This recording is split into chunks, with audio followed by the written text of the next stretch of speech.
मित्रांनो, मुख्यमंत्री व कार्यप्रशिक्षण योजनेतील प्रशिक्षणार्थ्यांच्या कार्यकाळ वाढीची मागणी पूर्ण झाली।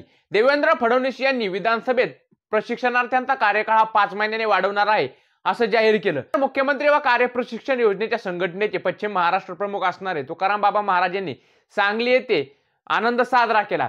तुकाराम बाबा महाराज यांनी मुख्यमंत्री देवेंद्र फडणवीस, उपमुख्यमंत्री अजित पवार, एकनाथ शिंदे आणि कॅबिनेट मंत्री भरत शेठ गोगावले यांच्या फोटोला दुग्ध अभिषेक घालून आनंद साजरा केला। पण त्यावेळेस तुकाराम बाबा महाराज यांनी असं सुद्धा सांगितलं, ही तर फक्त लढायला सुरुवात आहे। जोपर्यंत या प्रशिक्षणार्थ्यांना कायमस्वरूपी रोजगार मिळत नाही तोपर्यंत हा लढा मी बंद करणार नाही। तुकाराम बाबा नेमके काय म्हणाले ते पहा। लढ्याची सुरुवात झालेली आहे। एवढ्यावरती आमचा ह्या मुलाला कायमची भाकर पाऊल मिळत नाही तोपर्यंत आम्ही 100% मित्रांनो, सध्या तरी मुख्यमंत्री व कार्यप्रशिक्षण योजनेतील प्रशिक्षणार्थ्यांचा कार्यकाळ हा 5 महिन्याने वाढला आहे। पहिले 6 महिने आणि आता 5 असे एकूण 11 महिने त्यांचं प्रशिक्षण पूर्ण होणार आहे। आता हे प्रशिक्षण पूर्ण झाल्याच्या नंतर सरकार या मुख्यमंत्री व कार्यप्रशिक्षण योजनेतील प्रशिक्षणार्थ्यांना कुठे कायमस्वरूपी जॉब देते का हे पाहणं महत्त्वाचं ठरेल।